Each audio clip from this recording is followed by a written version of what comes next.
Bagaimana saudara ada masalah tapi saudara bahagia?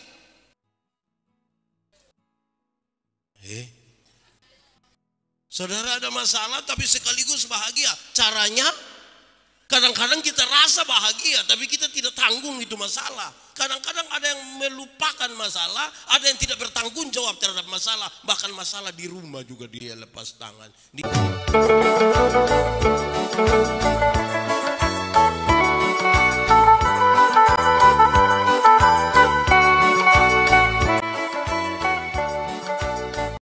Kita berdoa untuk pemberitaan firman Tuhan. Mari berdoa.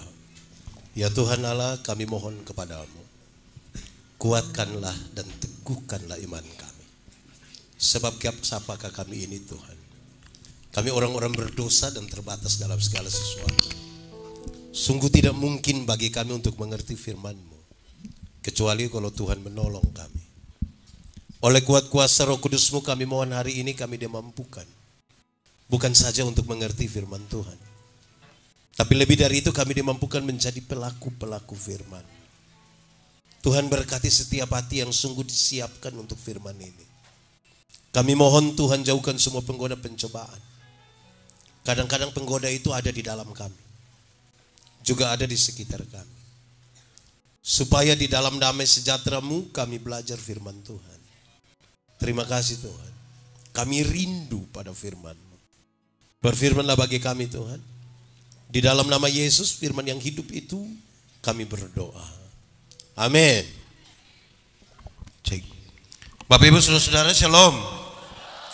Dalam sukacita kita di malam yang luar biasa ini, tema kita adalah keluarga yang diberkati untuk menjadi berkat. Saya pilih satu bagian yang saya kira sangat biasa kita baca. Pertama Korintus pasal 13. Ayat 1 sampai ayat yang ke-7. Yang sudah dapat katakan amin. Amin betul. Belum buka juga amin, itu tipu itu. Pertama Korintus pasal 13 ayat 1 sampai ayat yang ke-7. Kasih. Sekalipun aku dapat berkata-kata dengan semua bahasa manusia dan bahasa malaikat, tetapi jika aku tidak mempunyai kasih, aku sama dengan gong yang berkumandang dan canang yang gemerincing.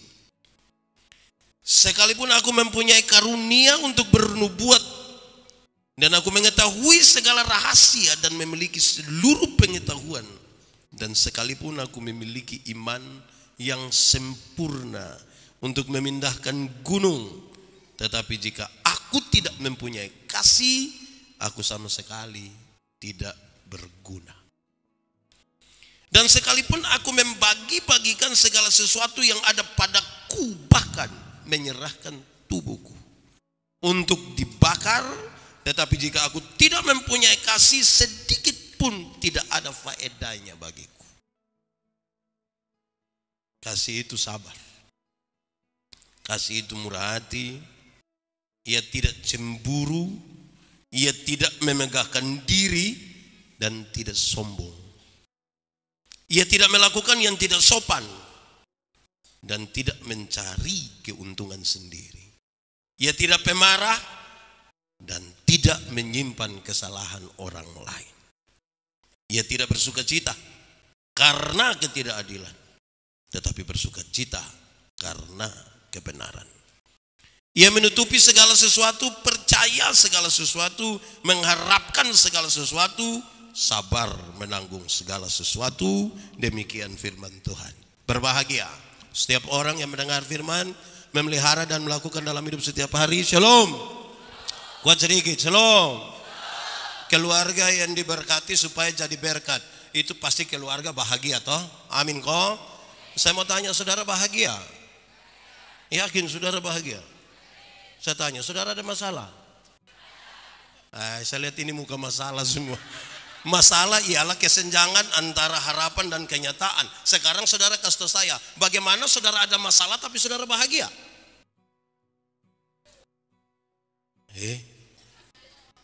Saudara ada masalah tapi sekaligus bahagia. Caranya? Nah ini juga bahaya . Kadang-kadang kita rasa bahagia, tapi kita tidak tanggung itu masalah. Kadang-kadang ada yang melupakan masalah, ada yang tidak bertanggung jawab terhadap masalah. Bahkan masalah di rumah juga dia tidak lepas tangan. Di Atambua sini ada. Ada. Itu yang fam apa dong itu yang ada masalah tidak bertanggung jawab tapi bilang bahagia.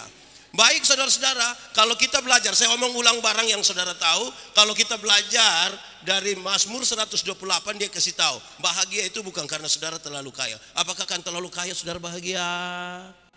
Buktinya ada banyak orang kaya juga tidak bahagia. Apa karena saudara terlalu cantik lantas saudara bahagia? Oh saudara tahu itu juga. Oh, berarti bukan karena kaya, bukan karena cantik bahagia. Alkitab kasih tahu, bahagia ini kalau 4 hal ini ada. 1, kalau takut Tuhan. Kalau takut Tuhan bahagia. Amin kok. Suami-suami yang takut Tuhan tidak akan tipu dia pu istri. Amin kok. Di sini ada suami yang biasa tipu istri. Ada. Dia ada duduk di sini. Nah dia pakai baju warna. Masa kok tiap hari kena tipu bahagia? Suami yang takut Tuhan itu tidak akan pernah menampar istrinya. Amin. Ibu-ibu kalau kena tampar tiap hari bahagia. Bangun ini hari terus jam 10 kok belum terus dia bilang, "Papa, ini hari beta belum kena ini." Bahagia. Bahagia kalau begitu. Istri-istri yang takut Tuhan itu tidak akan pernah maki suaminya sekalipun dia sangat marah. Amin. Di sini ada ibu-ibu tukang pemaki. Itu ibu ada di sini. Siapa punya istri? Coba angkat tangan itu. Masa tiap hari karena maki bahagia? Saudara tidak bahagia. Tidak bahagia mau jadi berkat, tidak mungkin. Mungkin itu. Anak-anak yang takut Tuhan itu dia rajin, hormat dan tunduk kepada orang tua. Amin. Anak-anak di sini takut orang tua semua. Tunduk juga. Di sini ada anak-anak yang usia belasan tahun yang tak salah sedikit dengan orang tua dia banting pintu, ada. Itu anak dong ada di sini. Saya kasih tahu kamu, anak-anak, kamu yang salah sedikit itu banting pintu karena kamu belum tahu harga pintu berapa. Kalau kamu sudah tahu harga pintu, apalagi pintu jati, kamu akan tutup dengan teratur. Oke. Kedua, saudara, rumah yang berbahagia adalah kalau makan dari jeripaya tangan sendiri. Amin kau. Orang yang makan dari jeripaya tangan sendiri itu bahagia. Kebalikannya adalah jadi yang hanya harap warisan itu tidak mungkin bahagia. Sebab yang harap warisan itu tiap hari dia punya pertanyaan hanya satu. Kapan bab tua mati? Nah kalau tiap hari hanya tanya kapan bab tua mati, tanya kapan bab tua mati, lama-lama bab tua belum mati dia mati duluan. Anak-anak yang hanya harap warisan itu saudara pas dia pun papa mama sakit kok batok sedikit dia langsung sampai tes sertifikat. Tidak mungkin bahagia. Tidak mungkin. Saya kasih tahu saudara, itu serius, makan dari jeripaya tangan sendiri itu bahagia. Amin kok. Saudara tinggal di rumah fasilitas lengkap sekali, tapi kalau itu masih orang tua punya belum bahagia. Tinggal di rumah sendiri, hanya satu air ukuran 3x3, kita masuk langsung keringat di dalam. Tapi kalau itu rumah sendiri, kita tulis rumahku, istanaku, bahagia. Anak-anak, di sini tidak ada anak-anak. Ini tante-tante semua. Anak-anak, kamu pegang HP terbaru, iPhone sekalipun yang terbaru. Kalau masih orang tua beli, belum bahagia. Kamu pegang Nokia 3315 yang dia pembunyi bilang tididit tidit tididit tidit. Tapi kalau itu beli pakai hasil jeripaya tangan sendiri, itu orang telepon, kita buka speaker, volume kasih habis dan tidak angkat. Orang yang kakak, ada telepon tuh, kas tinggal biar kamu tahu saya ada HP beli. 3, rumah yang bahagia itu kalau istrinya seperti pohon anggur yang subur di rumah. Pohon anggur itu lambang sukacita. Minuman anggur itu minuman para raja. Di pesta-pesta dong bersukacita karena itu. Kalau istri menjadi sukacita bagi suami, bahagia atau tidak? Ibu-ibu, Kalau suami berangkat terus ingat ibu-ibu dong, senang. Saya lihat ibu kayak kurang yakin. Yakin kalau suami berangkat ingat ibu-ibu dong, senang. Suami-suami, kalau istri seperti pohon anggur yang subur, suami berangkat tidur mau berangkat ke Surabaya, ke Jakarta, ke Singapura, Malaysia, Bali, biar tidur di hotel bintang 5, spray dari Sutra, sarung bantal dari Sutra, selimut dari Sutra, berbau harum sekali, tapi dia tidak lupa sarung bantal di rumah. Padahal mungkin bau ludah itu, tapi dia kan kebahagiaannya ada di rumah. Amin kok. Istrinya seperti pohon anggur yang subur. Dia pun badan mau subur kok tidak, itu soal nomor 2. Tapi kebahagiaannya ada di situ. Keempat, yang berbahagia itu adalah kalau anak-anaknya seperti tunas-tunas pohon zaitun. Pohon zaitun itu menghasilkan minyak zaitun. Dan salah satu fungsi terbaik dari minyak zaitun ialah menyembuhkan luka. Kalau anak-anak dapat menyembuhkan luka dari orang tuanya, bahagia. 1, menyembuhkan luka itu berarti kalau harapan-harapan dan cita-cita orang tua bisa dipenuhi oleh anak-anaknya, bahagia. Kedua, ini lebih harafiah. Kalau orang tua sudah lanjut usia, sudah sakit di kursi roda, di tempat tidur, dan masih ada anak yang bisa urus orang tuanya, bahagia. Sekarang saya tanya saudara, ini 4 hal sudah ada di kitab Puruma. Nah, bagaimana nanti saudara tidak bahagia tapi bagi berkat? Ini juga jadi masalah ini. Mari kita mulai satu-satu. Saya baca teks ini dengan serius untuk kita melihat bahwa efek dari takut Tuhan dan seterusnya itu harus ada dalam hidup kita, baru kita paham betul apa itu menjadi berkat. Karena kerinduan kita menurut tema ini jadi berkat. Berkat apa dulu saudara? Karena berkat itu ada 2. Satu berkat jasmani, satu berkat, itu saya sebut sebagai kesuksesan. Kesuksesan itu ada kesuksesan jasmani, kesuksesan rohani. Kesuksesan jasmani itu bisa dilihat, bisa sentuh, bisa diraba. Dulu miskin, sekarang kaya. Dulu tidak ada rumah, sekarang rumah tingkat besar. Dulu jalan kaki, sekarang naik oto, Grab. Dianggap sukses. Tapi itu bisa direkayasa, terbatas. Tapi ada kesuksesan kedua, yaitu kesuksesan spiritual. Kesuksesan spiritual ini saudara begitu penting. Kenapa? Karena di sini ada kejujuran. Dalam spiritualitas yang baik itu ada kejujuran. Di sini ada pengakuan dosa. Saudara tidak akan mengaku dosa di hadapan umum, paling yang standar. Yang spesifik saudara tidak nyatakan. Di sini. Dan saudara tahu yang ketiga, ini benteng paling terakhir. Di mana orang berjumpa dengan godaan demi godaan. Mari kita jujur sekarang. Waktu, tenaga, uang, kesempatan lebih banyak kita pakai untuk kesuksesan yang tampak atau yang tidak tampak? Yang spiritual atau yang tampak? Yang tampak. Padahal semua yang tampak itu berakhir. Lalu ketika saudara sukses secara nyata yang bisa disentuh, lantas saudara mau berbagi berkat dengan itu tanpa kesuksesan spiritual. Orang berdosa pun bisa melakukan itu. Bisa. Yang tampak itu semua terbatas. Saya bicara ulang. Terbatas sekali semua yang tampak. Beredar di grup WA tuh bilang begini. Sudah umur 50 itu cantik atau tidak cantik sudah tidak penting. Karena sudah tidak bisa lagi disembunyikan di balik lipstik dan bedak. Iya toh.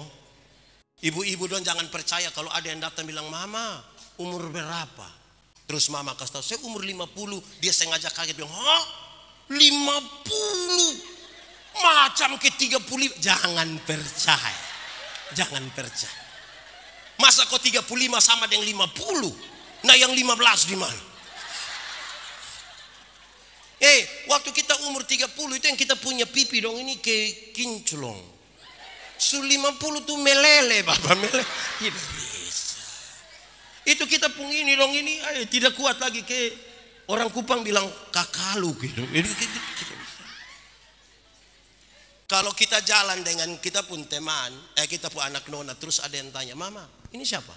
"Ini sebuah anak perempuan yang pertama." Dia sengaja kaget bilang, "Anak perempuan?" Macam ke kakak adik. Jangan percaya, jangan percaya. Masa mama ke kakak adik dan dia pu anak. Mama kalau ke kakak adik dan dia pu anak hanya dua kemungkinan. Pertama, dia punya anak punya muka itu terlalu tua. Makanya dan dia pu mama itu dekat sekali tuh. Atau yang kedua, kemungkinan besar dia punya mama menikah terlalu muda. Mungkin 8 tahun sudah nikah. Jadi akhirnya seperti jaraknya dekat sekali. Umur 50 tahun itu terbatas. Saudara mau perawatan jasmani seperti apapun. Di umur 60 tahun ada jabatan atau tidak ada jabatan sama saja. Kau su pensiun? Waktu kita aktif itu yang orang datang siap laksanakan hormat laporan selesai laporan dilanjutkan. Nah itu aktif Bapak. Su pensiun kok kita mau terima pensiun di kantor pos. Itu anak yang baru honor 3 bulan itu dia lihat kita terjauh sebegini. Baru dia bilang, tua, aman kok tua. Wih, itu rasa-rasa kayak mau cek ke dia. Itu bukan. Di usia 70 tahun, rumah besar atau rumah kecil sama saja. Apalagi rumah tingkat. Kau su pakai tongkat mau naik di lantai 2 dan begitu. Tidak jadi Bapak, tidak jadi. Selesai. Di usia 80 tahun, kalau Tuhan izinkan saudara umur panjang, kaya atau miskin pun sama saja. Kau tidak mungkin lagi beli CI 2 kilo makan sendiri. Kolesterol, asam urat, ring di jantung, gigi su tidak ada. Orang lain kunyah, kita tidak kunyah, mall sabun. Mau bagaimana? Mau bagaimana? Kumpul cucu lari-lari kita senang sekali tuh. Terus cucu yang paling tua bilang, opa mau makan apa kakak bagi. Opa hanya bilang jangan. Opa bubur paling. Jadi saudara lihat menjadi berkat tanpa kesuksesan spiritual itu kesia-siaan. Lalu kita mau jadi berkat yang macam apa? Saudara, mari kita lihat pembacaan tadi. Surat Korintus ini menarik, kenapa? Karena Paulus dengar kabar jemaat hampir pecah. Jemaat hampir pecah karena 2 alasan. Pertama, ini jemaat dong bilang begini, orang pelayan yang bagus itu harus seperti Paulus. Paulus itu 1 kali berkhotbah 2.000-3.000 orang bertobat, itu dulu baru pelayan. Separuh bin tidak.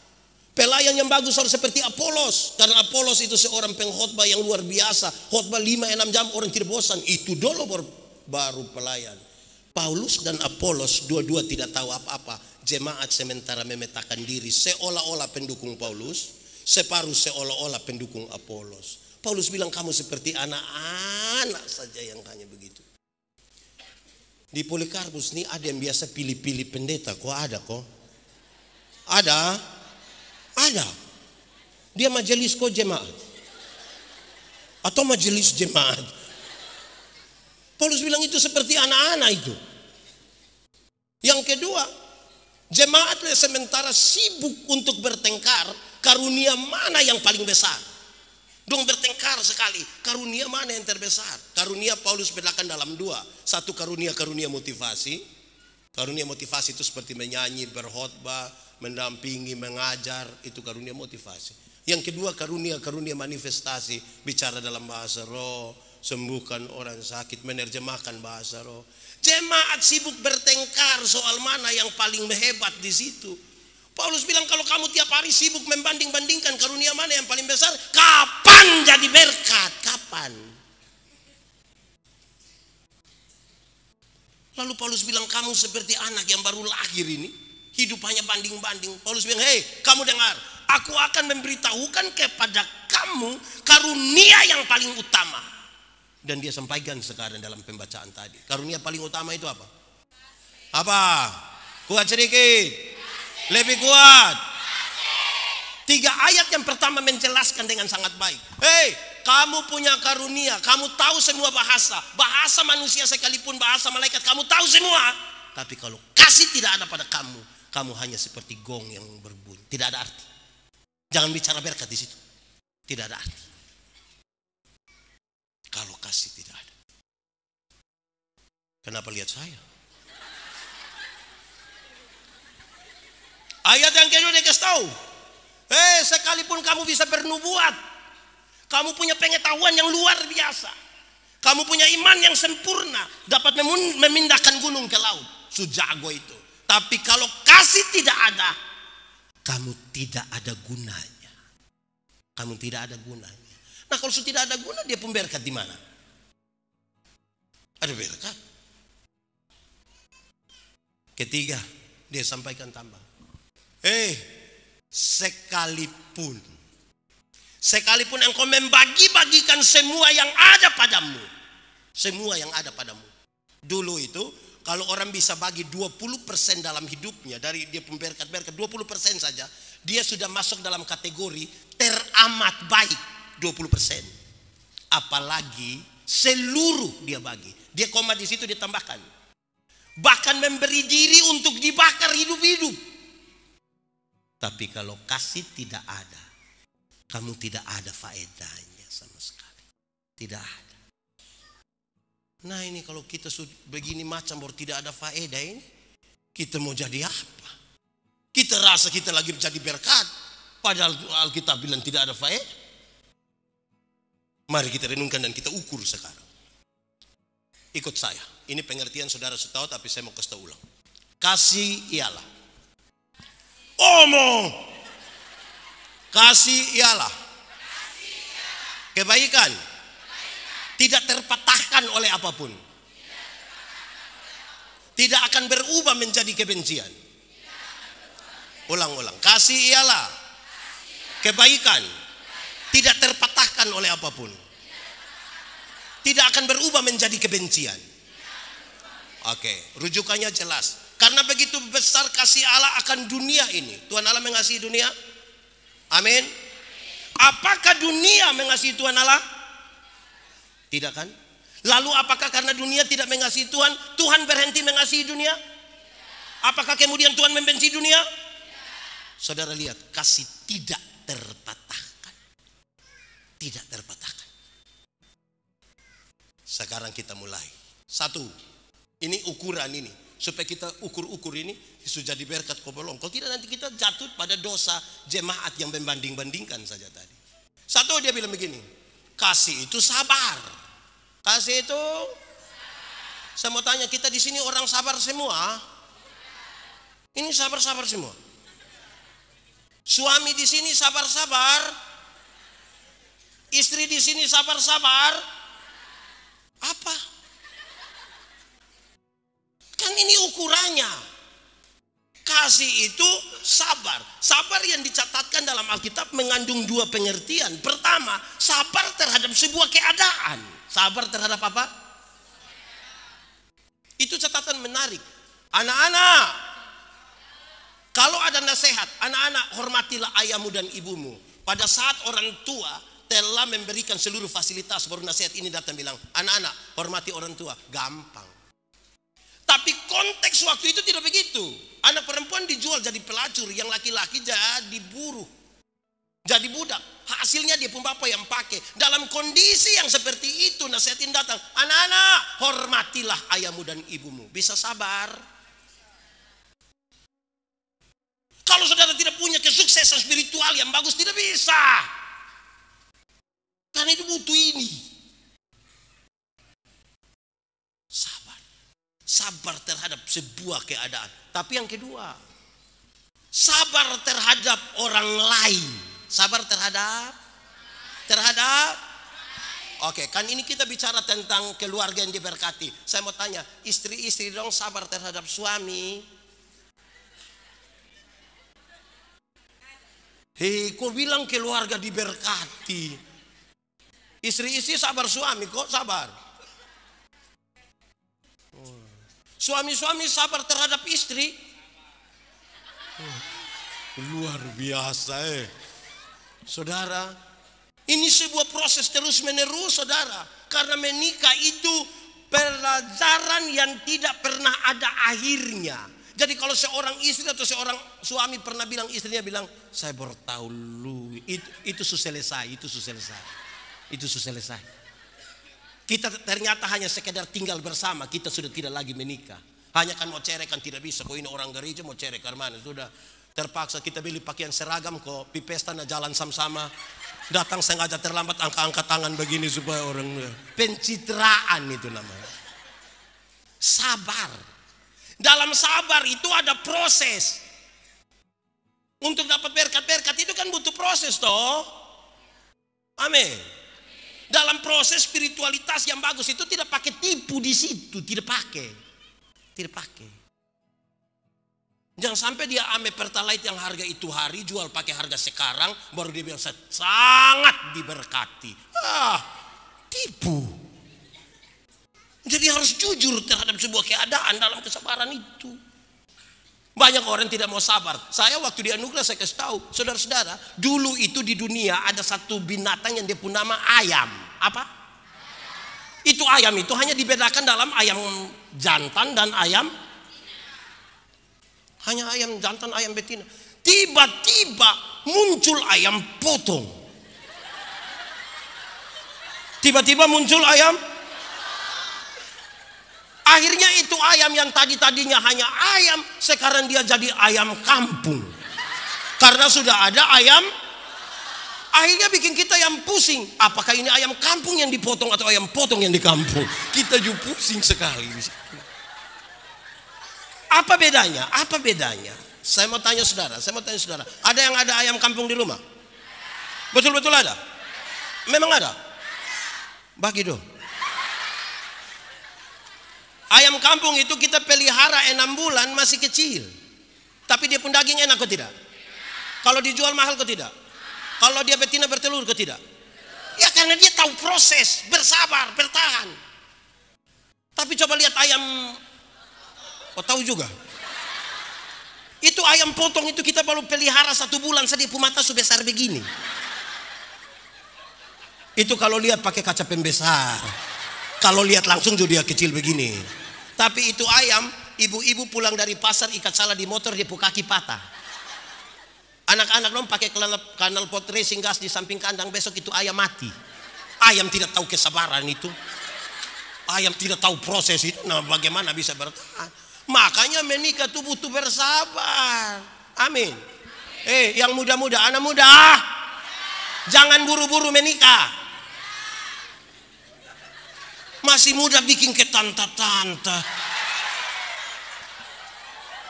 Pacaran pakai panggil bilang papi. Sumiim. Nikmati wasampu masa muda. Saya kasih tahu anak muda. Yang dia pun nama bulan madu itu hanya 1 bulan. Masuk bulan kedua itu dia pun madu habis. Itu tinggal dia pun lebar saja. Kalau kamu tidak belajar bersabar, bapak mama, anak-anak semua, istri suami yang tidak bersabar itu yang sedikit-sedikit marah angkat piring lempar. Di Atambua sini ada. Dia Pak Ko Ibu. Dong ada di sini. Tunjuk dia yang mana? Aduh, piring dia lempar, kursi dia lempar, motor dia banting, padahal belum lunas. Jadi butuh sabar. 1, kasih itu apa?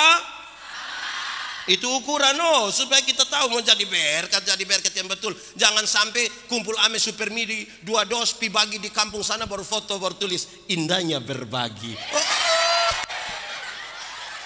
Mau kasih takus apa? 1, kasih itu. Kedua, kasih itu. Kasih itu apa? Saya mau kasih tahu saudara, banyak orang baik tapi tidak murah hati. Ada banyak orang baik-baik, jadi tidak masalah dengan siapapun. Datang ke gereja rajin, dia tidak pernah ribut dengan tetangga, ipar baik, kakak adik baik. Tapi itu orang pusekikir tidak ada 2. Di Atambua ada. Di Polikarpus ada. Dia majelis jemaat. Saudara coba kasih tahu saya, orang sekikir mana yang bisa jadi berkat? Coba kasih tahu saya. Yang sekikir macam mana yang bisa jadi berkat? sekali kalau ada kasih baru dia murah hati.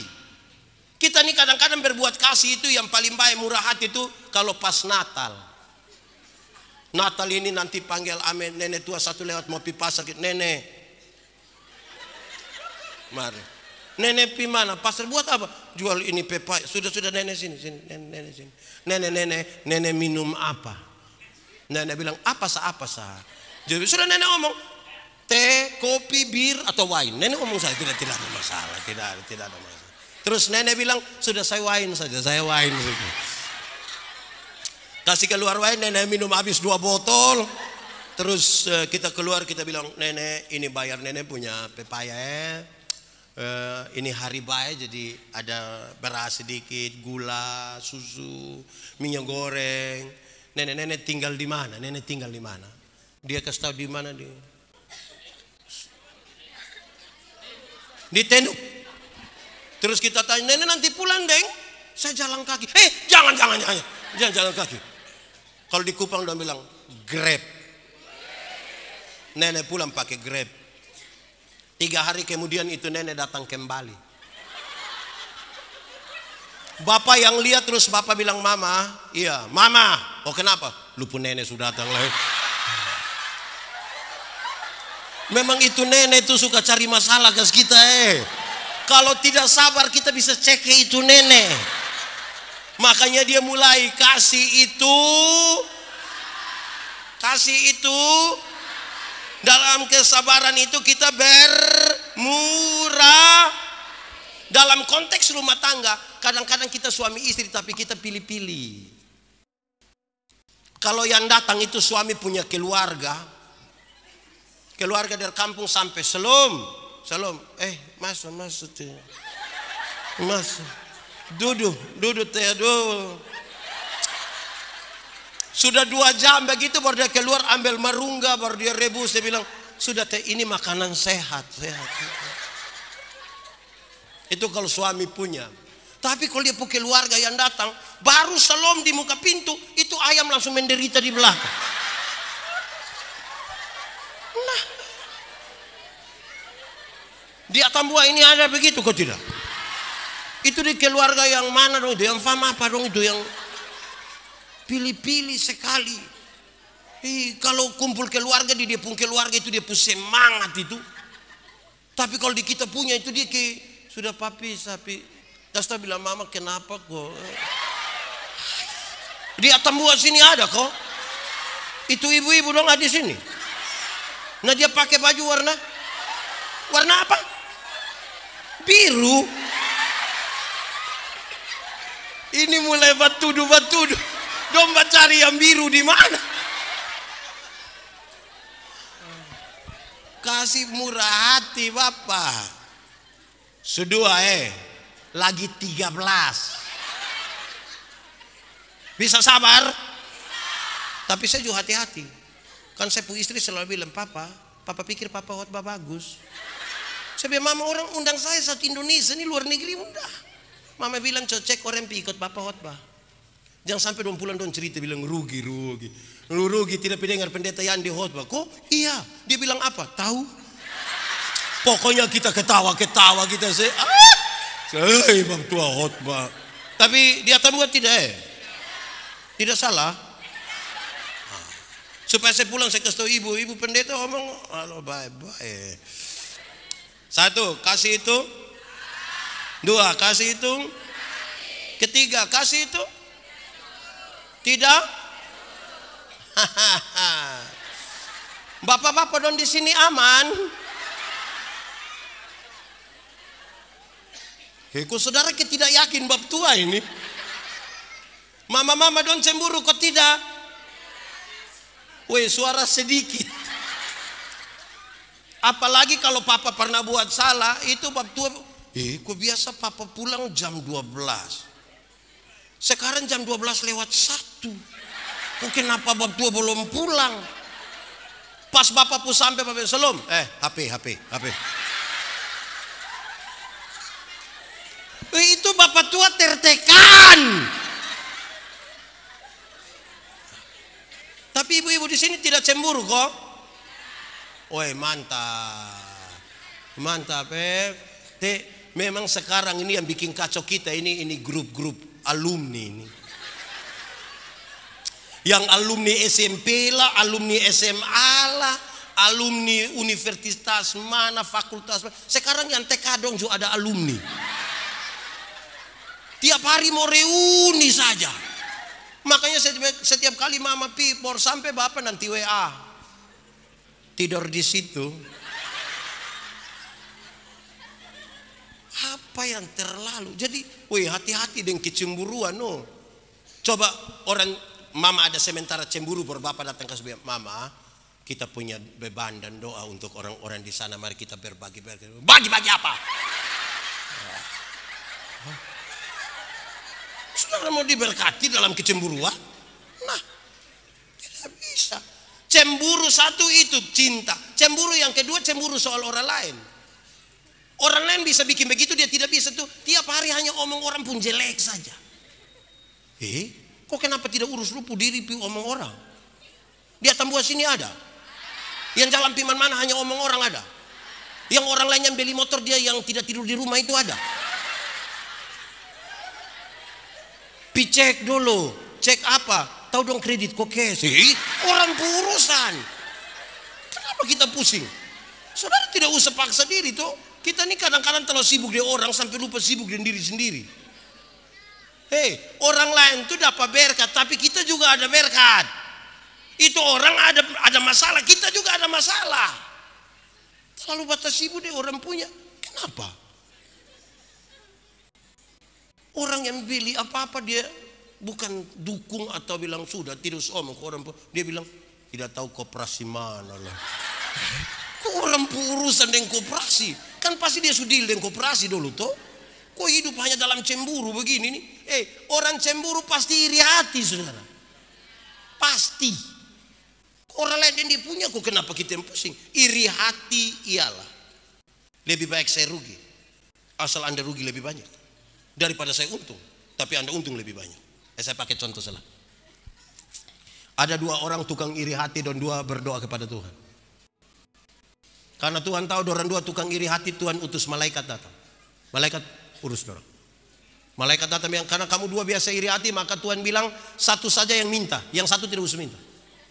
Tapi yang minta itu dia minta apa? Yang tidak minta dapat 2 kali lipat. Contoh, kalau Pak Sony, Pak Gustaf ini minta motor 1, saya yang tidak minta dapat motor 2. Kamu dua siapa yang berani minta? Dua-dua tidak mau.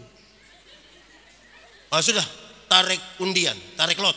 Siapa yang minta? Ternyata saya yang minta. Saya pikiran, kalau saya minta kaya, Pak Sony lebih kaya. Akhirnya saya pikir-pikir, sudah Tuhan, kasih saya mata buta 1. Kalau saya mata buta 1, Pak Sony berapa? Buta 1 rugi kok tidak? Rugi kok tidak? Tidak rugi. Mari saya buta 1 rugi kok tidak? Tapi lebih senang lihat orang buta. Itu iri hati. Kita tak cek kok kita rugi, kok dia ada baik-baik. Sama kayak kita pulang dari sini jalan kaki, ada orang bawa motor lari dari kita. Kita kaget, dia lewat 20 meter dia jatuh. Bruk.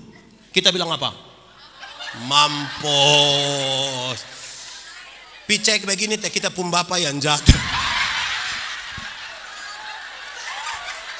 Senang sekali lihat orang susah dan susah sekali lihat orang. Di Tambua sini ada. Dia laki-laki kok perempuan. Dia orang asli kok pendatang.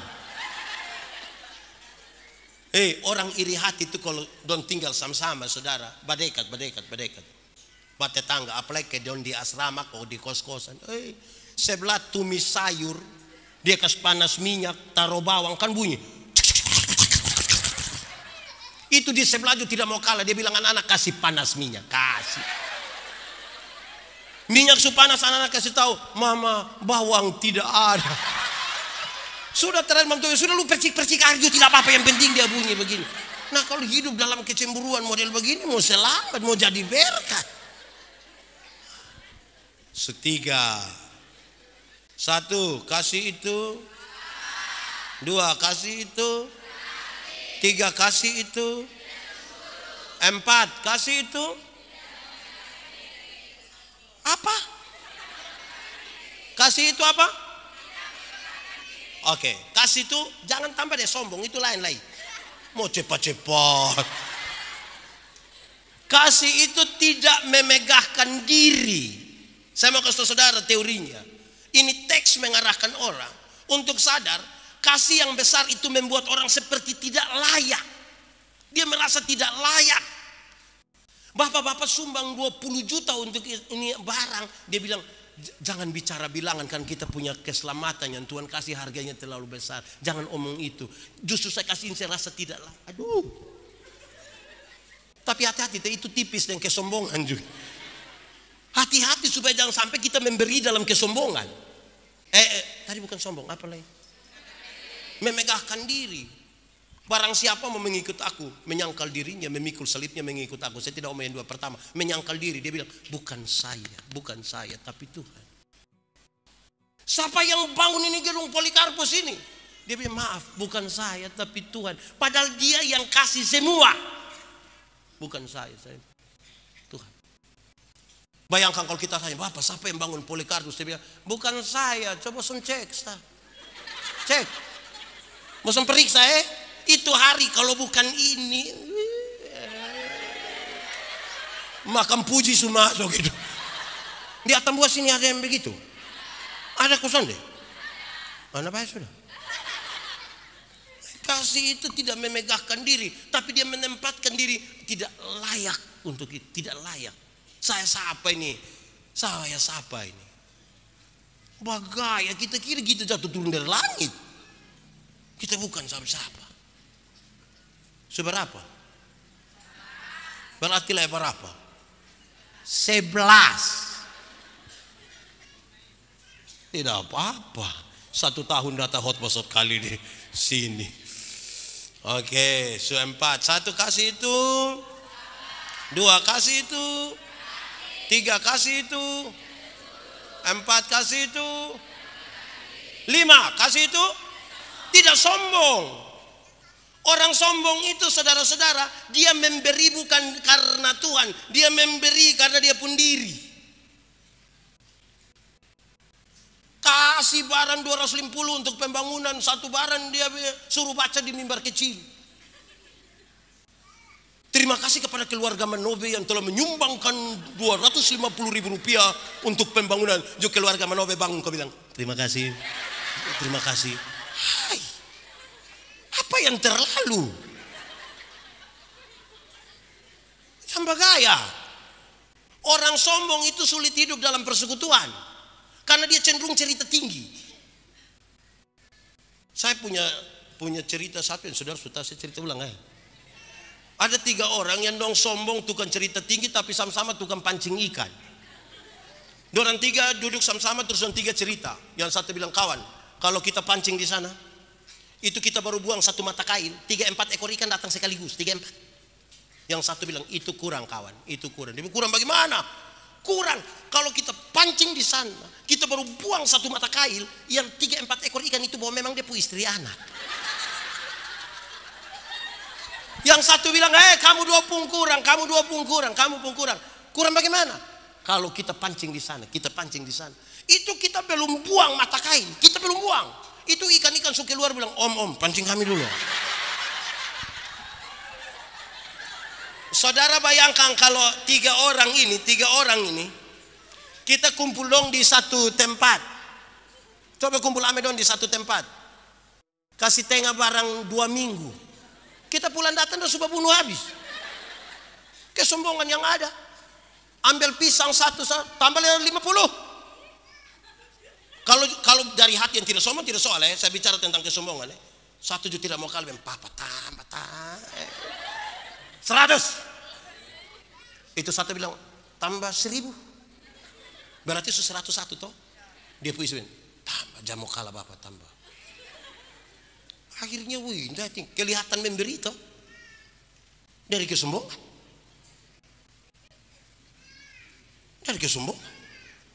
Jadi pastikan bahwa kita tidak hidup sebagai orang fasik. Kita mau hidup betul-betul berakar di dalam kasih. Kasih ialah kebaikan tidak terpatahkan oleh apapun dan tidak akan pernah berubah menjadi kebencian. Itu yang kita mau nyatakan.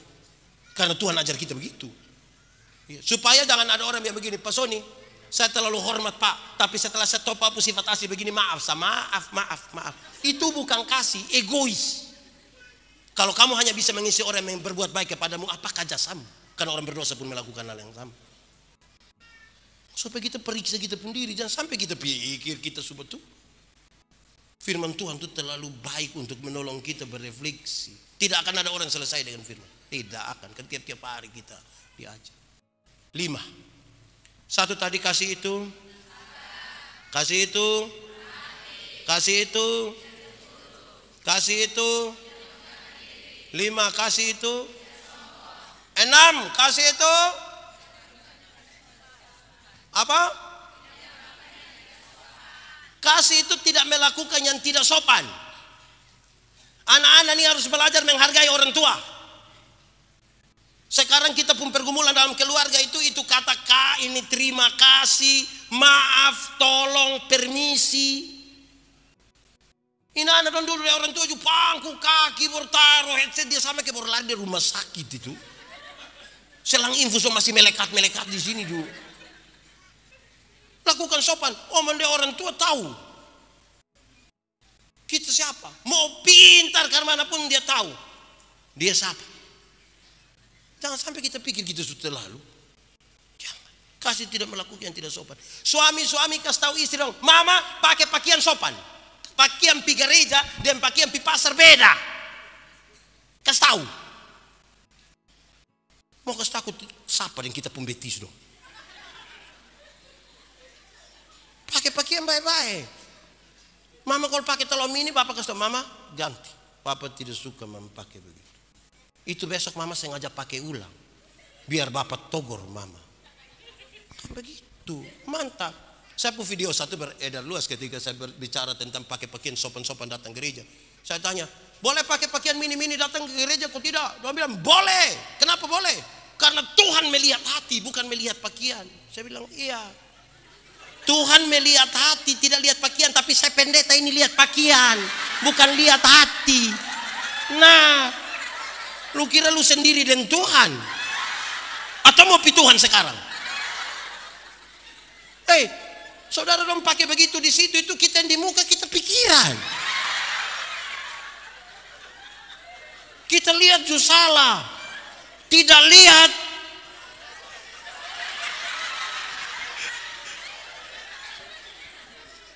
Jadi tolong sopan sedikit.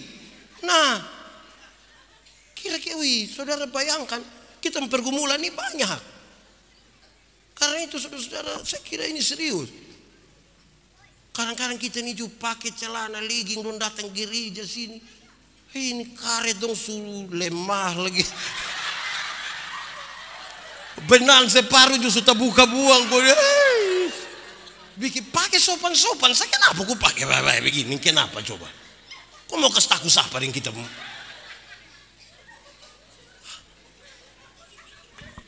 Kayak apa kok? Mau mode-mode di situ, mau tahu kita di mana? Kalau tidak kita ini asal-asal sah. Pikir betul. Seriusin saudara, kan pergumulan kita di situ. Berkat dan menjadi berkat itu satu paket. Dia jangan satu paket. Supaya kita yang membawa berkat itu bawa kesejukan juga. Bukan karena kita saja. Kasih tidak melakukan itu. Tidak sopan. Amin kok? Itu sebar apa? Oke, 1 apa? 2 kasih itu? 3 kasih itu? 4 kasih itu? 5 kasih itu? 6 kasih itu? 7 kasih itu? Kasih itu tidak mencari keuntungan sendiri. Tidak mencari keuntungan sendiri.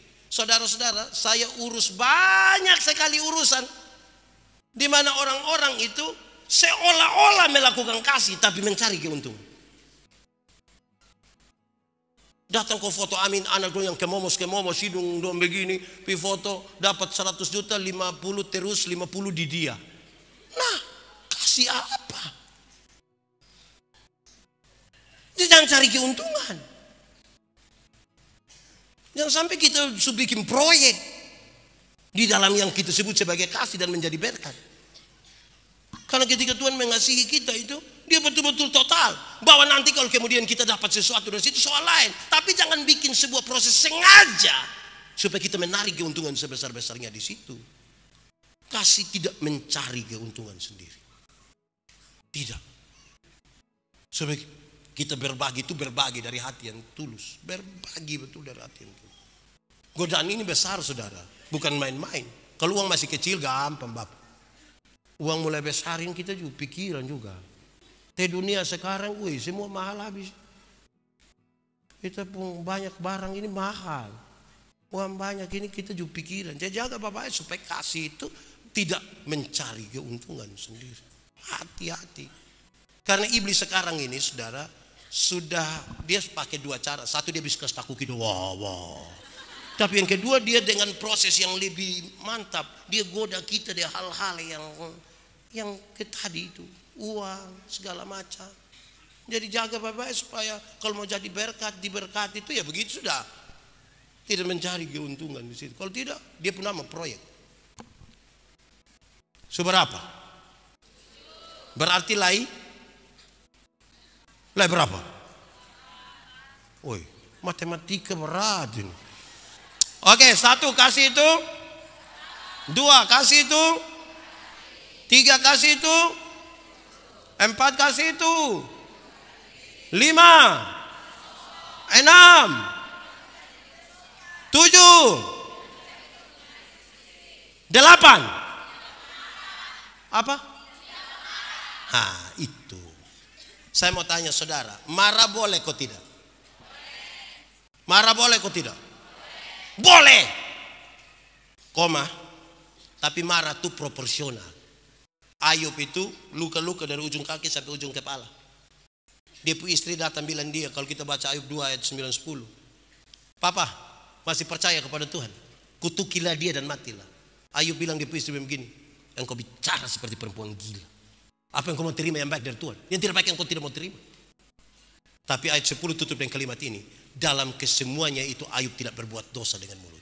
Dia marah dia punya istri, tapi dia marah proporsional. Dia tahu dia punya istri punya sifat yang hanya mau terima yang baik itu. Dia tidak suka. Dia kasih tahu dia punya jam begitu. Jangan marah dia pun badan. Kita ini tidak bisa mengelola perbedaan. Kita berbeda pendapat sedikit saja tersinggung. Tersinggung itu pasti satu kata akan keluar. Persetan. Persetan.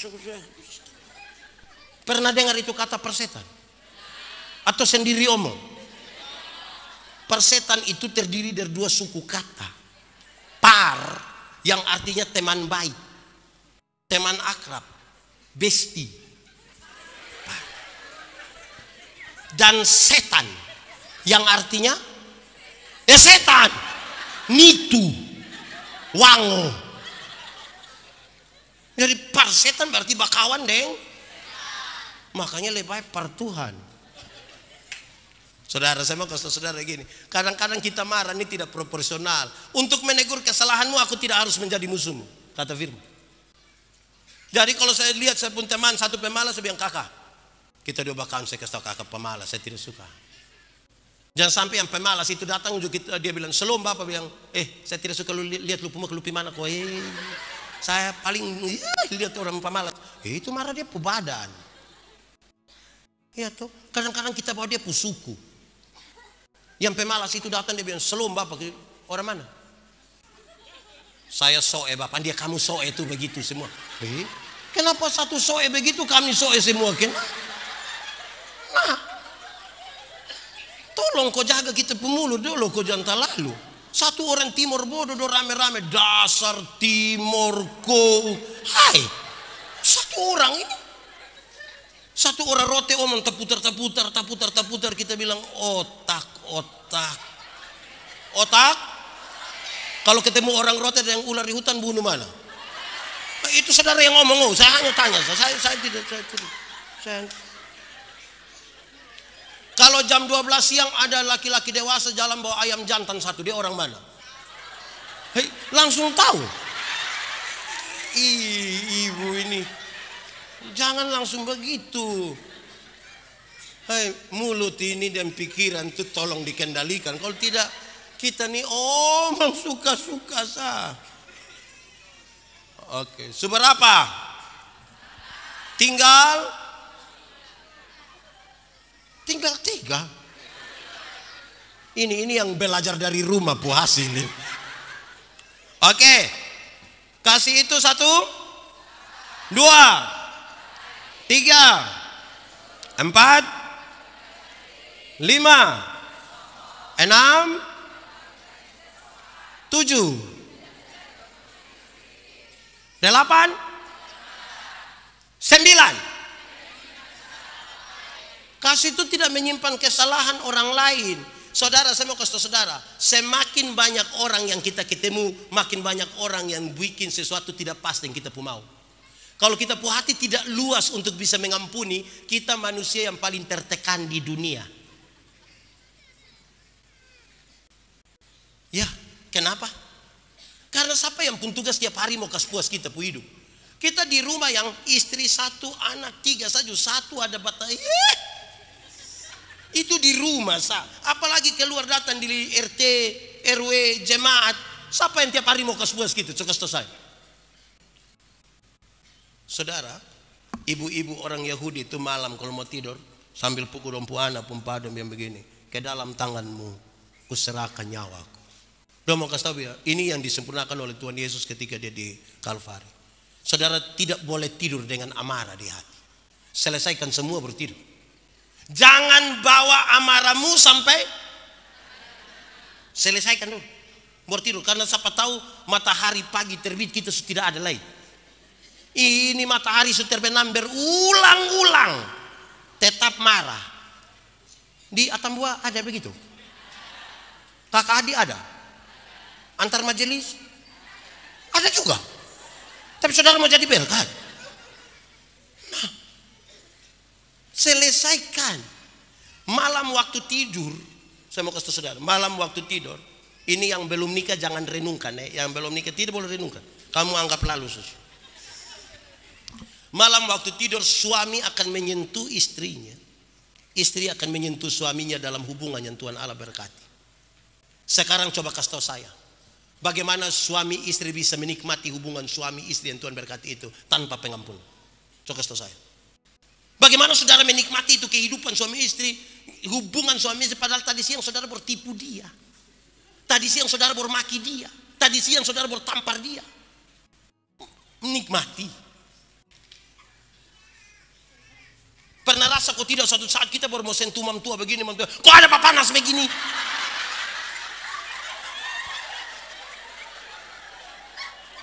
Hei, Bapanas itu Atambua dari dulu Bapanas. Atau Atambua dingin sekali dulu. Dari dulu sudah panas. Itu bukan Atambua yang panas, memtua hati yang panas. Tanpa pengampunan bisa. Sekarang kita bicara pengampunan supaya kita mengerti kasih itu. Kalau saudara mau jadi berkat, kan saudara kalau jengkel orang pi kasih dia. Coba kasih saya. Ada jengkel mama mantu nak pikirin kasih dia paras. Nah, pengampunan itu bukan berusaha melupakan masalah. Makin sakit hati makin tidak bisa lupa. Pengampunan itu pembebasan diri. Membebaskan kita pun diri, menyambut itu orang, menyambut dia pun kesalahan sambil siap besok dia bikin kesalahan baru. Itu pengampunan namanya. Pengampunan itu satu paket dengan pendamaian. Pengampunan satu paket dengan, saya mau kasih saudara, ada banyak orang mau mengampuni tapi tidak mau berdamai. Orang yang mau mengampuni tapi tidak mau berdamai itu dia bilang begini, Pak Pendeta, untuk marah saya tidak marah, untuk marah saya tidak marah. Kau mau marah bikin apa? Kok kita setua-tua begini nih? Dia mau datang juga silakan, tapi untuk saya maaf, biar itu dia tidak mau berdamai. Ada yang kebalikan dari itu, mau berdamai tapi tidak mau mengampuni. Yang mau berdamai tapi tidak mau mengampuni itu biasa anak kecil dong. Dong main kelereng kok, dong berkelahi jadi pembapa datang, damai. Ayo, damai. Itu dia pun cara sorong tangan, itu tangan ke depan, kepala ke belakang. Cium. Ini yang kau saudara ini. Besok-besok yang kau susah. Bukan kelereng yang tolong. Saudara yang tolong. Cium. Itu dia cium itu sama ke loder. Mau berdamai tapi tidak mau mengampuni. Saudara, Tuhan Yesus ajar sebuah doa yang saya kira luar biasa. Tuhan, ampunilah kami akan kesalahan kami sama seperti. Itu kalimat kalau kita bikin ringan sendiri sedikit ya arti begini. Tuhan, ampuni Pak Yandi sama seperti Pak Yandi sudah mengampuni Pak Sony. Kalimat tambahnya begini. Jadi kalau Pak Yandi sudah mengampuni Pak Sony 2 kali, Pak Yandi dapat hak untuk diampuni oleh Tuhan berapa kali? Seimbang. Tapi kalau saya tidak mengampuni Pak Sony 2 kali, saya harus berdoa, Tuhan minta maaf, tolong jangan ampuni saya, karena saya belum ampuni Pak Sony. Karena harus seimbang. Ampunilah kami akan kesalahan kami, sama seperti. Diampuni mau kok tidak? Mengampuni mau? Nah itu. Yang membebaskan diri kau sambut dia. Kasih tidak menyimpan kesalahan. Karena kalau saudara simpan satu orang pun kesalahan, mau jadi berkat ke dia, itu berkat langsung diracun supaya dia mati. Seberapa? Berapa? Tinggal berapa? Oke. 1 apa? 2, 3, 4, 5, 6, 7, 8, 9, 10. Kasih itu tidak bersuka cita atas ketidakadilan. Saya pakai contoh. Ini lantas dong ada ini. Sekarang dorang ada mau ke operasi yang tidak pakai helm, kalau di Kupang tidak, yang digonceng anak kecil pakai helm. Terus anggap saja kita naik motor sudah tidak lengkapin, tidak pakai helm. Polisi tahan. Helm di mana? Takut kena tahan, terus kita bilang, Bapak, tadi saya di rumah sakit buru-buru ini mungkin tidak kancing Bapak, jadi akhirnya orang amin helm. Dari polisi bilang, sudah lain kali hati-hati sedikit, makanya perhatikan. Sudah pergi tapi lain kali perhatikan ya. Ini dia tipu polisi ini. Sampai ketemu dia pun teman dan dia cerita dia begini. Oi kawan, tadi sebenarnya saya kena tilang kawan, tapi saya tipu kawan. So bikin salah bangga ini. Terus ada teman bilang, aduh tapi saya tadi kena tilang. Iya kok lu bodoh nah. So melakukan kesalahan bangga lah. Dia tambah ada yang begitu. Siapa puana itu yang so melakukan yang tidak adil bangga. Pura-pura bikin kebaik-baik, pura-pura ketersolimi, tapi dia ada menyakiti ini. Terus dia merasa itu bagian yang baik sekali. Itu kasih. Tadi sudah tahu, kalau kasih tidak menyimpan kesalahan, dia om bapak dan dia kasih dia baik. Kasih. Nah kok tiba-tiba dia menjadi sangat bersuka cita di atas tipu tapi bangga. Nah ini di masalah ini. Ada kasih. Kalau sudah pakai tipu di situ, saudara tidak usah bawa memberkat. Lanjut ke 11 langsung, kan dia punya kaitan. Tidak usah hafal dari pertama. 11. Tetapi dia bersuka cita karena kebenaran. Bikin benar baru bersuka cita. Kebenaran dalam Alkitab punya 3 dimensi. 1, kebenaran berdimensi legal. Legalitas, ikut aturan. Semua bentuk pelanggaran terhadap aturan tidak benar. Tuhan Allah tidak suka.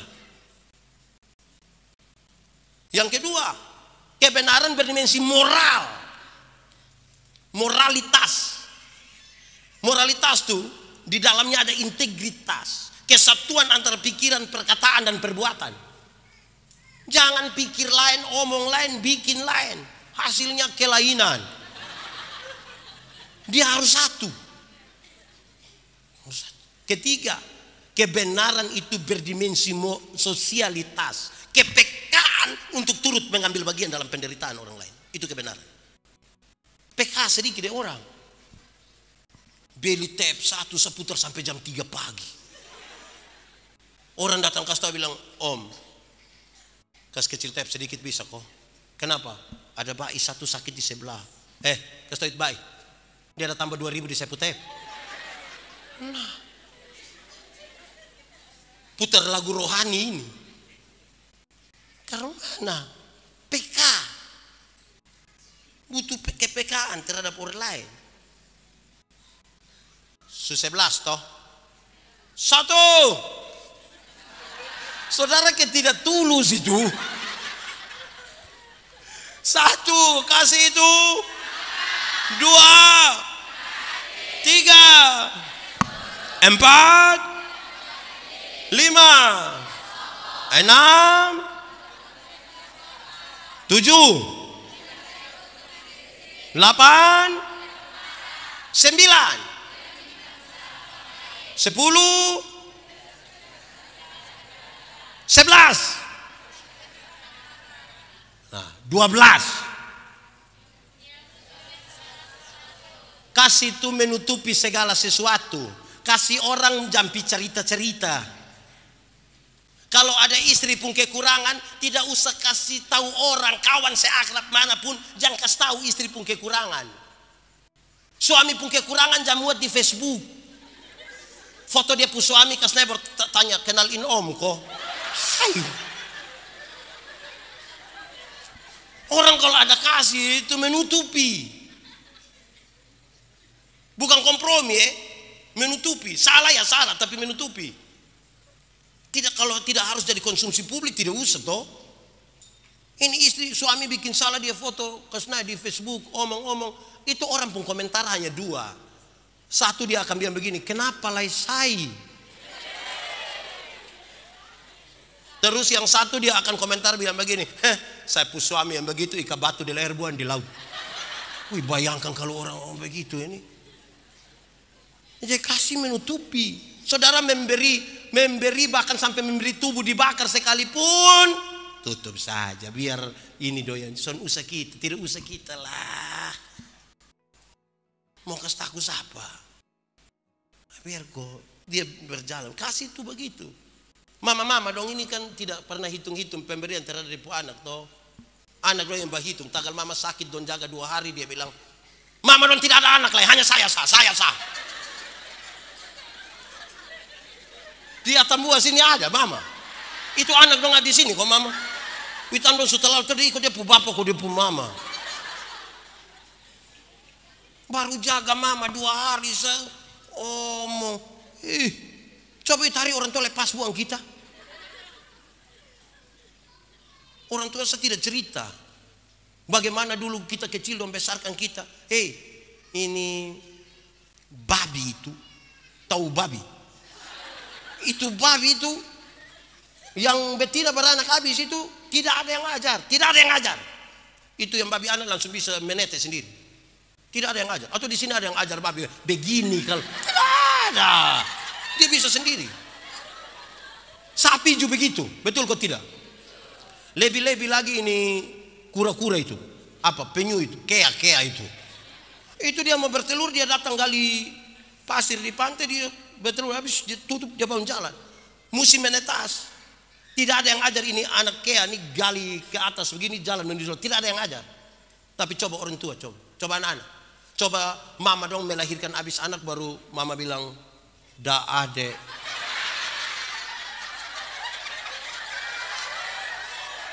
Mama PTKW dulu. Itu datang kamu mati habis semua. Dong tidak omong dong pun capek. Tapi kamu baru jaga 2 hari. Gaya. Seolah-olah berjasa.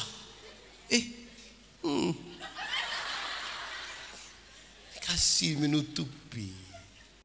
Seberapa? Kelima?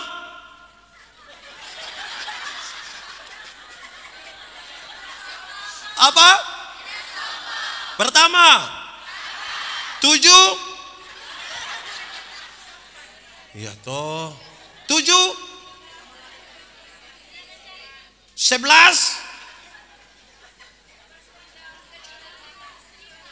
apa? Bersuka cita karena